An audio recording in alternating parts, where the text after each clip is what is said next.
राजा जी खजनवा दे दा। इधर राजा रानी है, आज के राजा रानी, और यहाँ राम लल्ला कृष्ण जी है यहाँ पे। हाँ, राजा जी खजनवा दे दा, रानी जी गहनवा दे दा।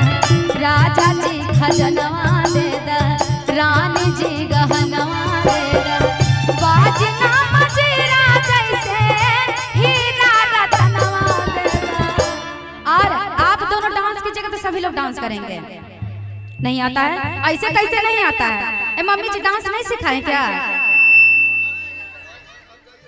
हाँ हाँ, राजा जी खजनवा दे दा, रानी जी गहनवा दे दा।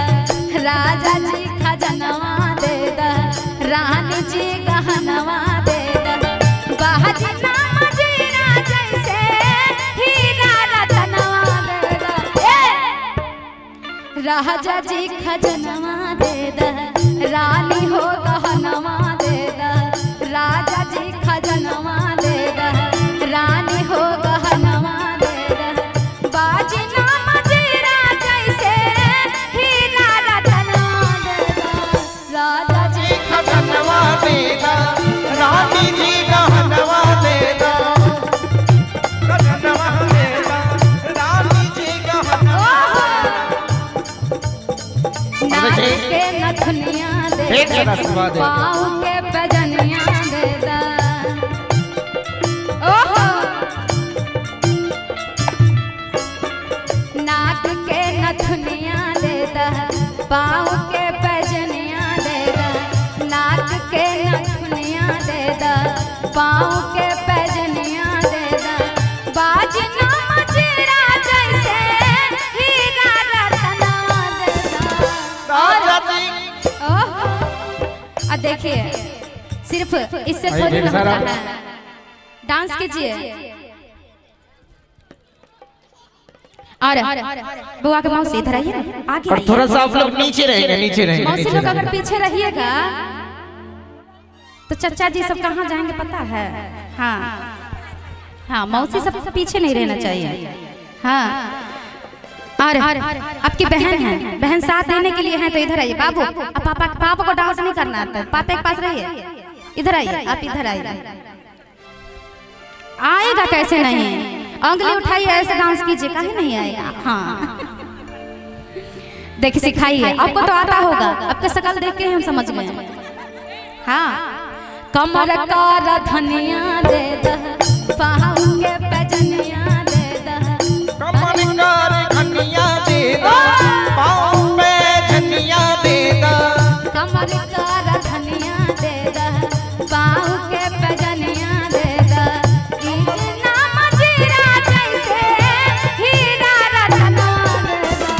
राजा जी खजनवा दे दा, रानी जी गहनवा दे दा। राजा जी खजनवा दे दा, रानी जी गहनवा दे दा।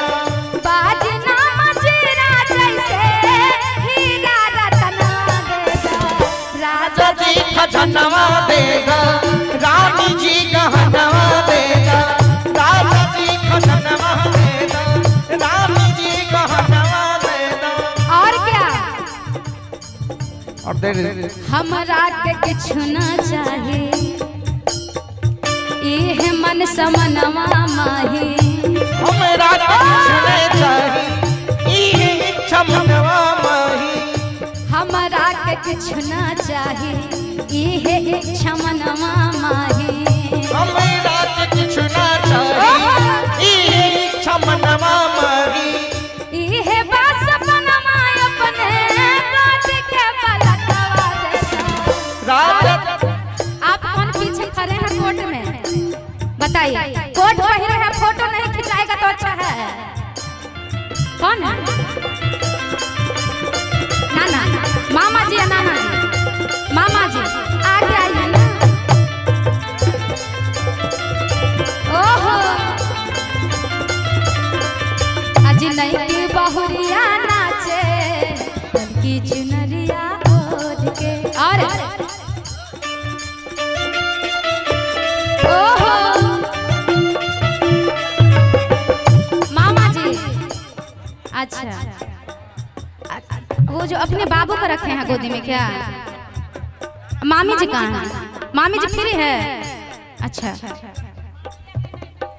तो फिर बाबू कहाँ से आ गया?